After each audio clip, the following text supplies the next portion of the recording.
He did astounding things, though. One step in a jump, he'd cover 27 feet. You couldn't hardly get away from him. If he'd come at you to kick you, it was hard to get away from him. And then he'd kick you real hard just to make you remember that he caught you, you know. You wouldn't.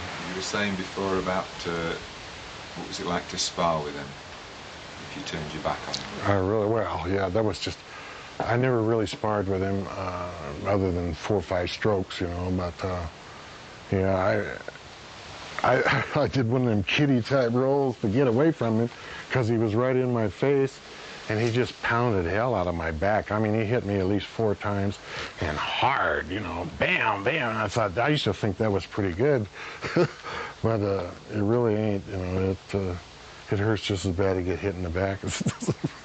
The guy's a real puncher. In this one time, and I never did that again. I never even considered it anymore, you know. Was he getting interested in the movies and the showbiz thing at that time? Well, when I met him, he was already Cato on the Green Hornet. You know, sometimes I'd be over at his house on Sunday, and I'd have him all to myself.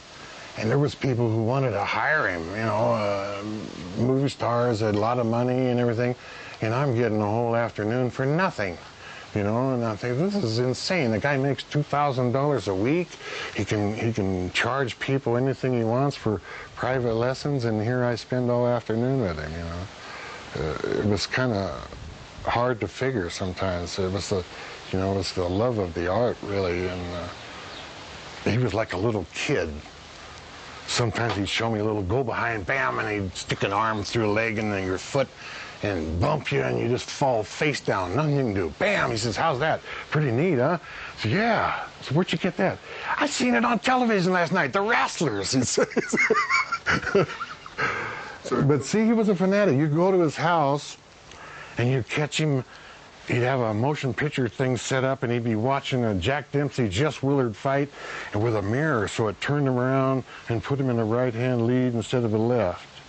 He was looking to see if there was any movements he could discover from the old movies.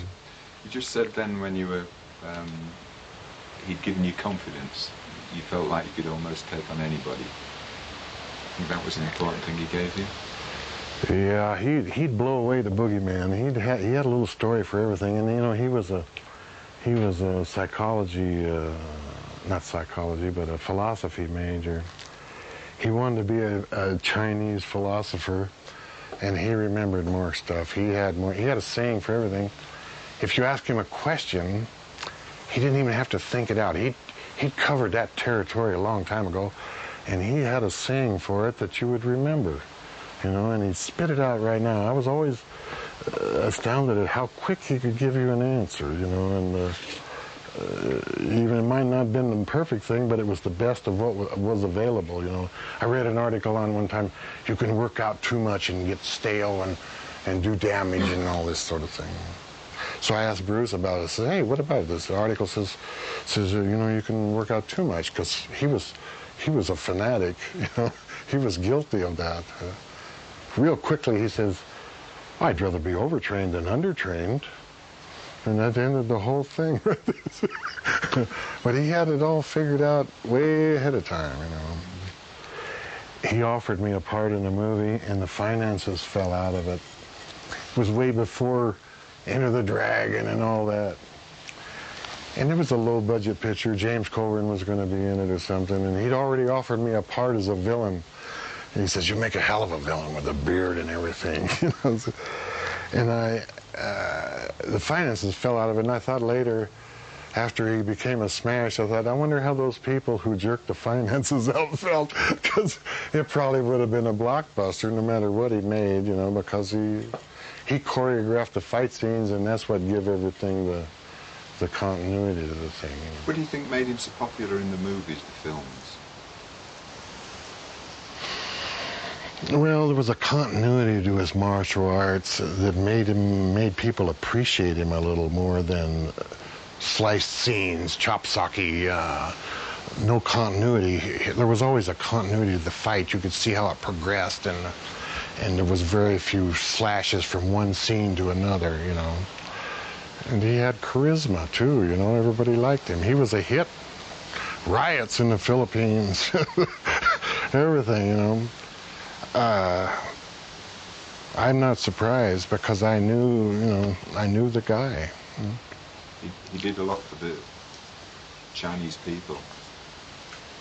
He was very pro-Chinese. I think that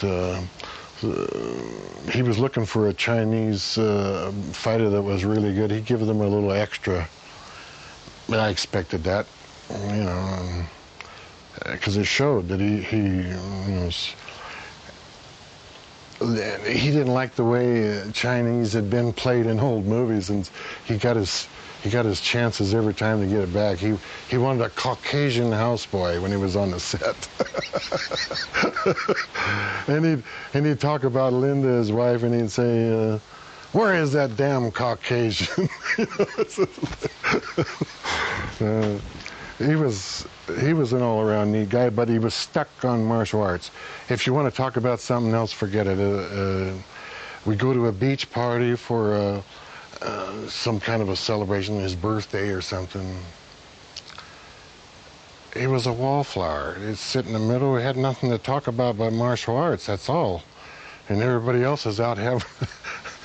he just had no interest in some of the other things, and if he did, I didn't see it very often, you know. He was a difficult person to get close to. For the ladies or for a man? I felt that he was very open and honest, and even kind of naive about things. I felt that I could get anything from him that I really wanted. And I used to just pick his brain all the time and just ask him all kinds of stuff, you know.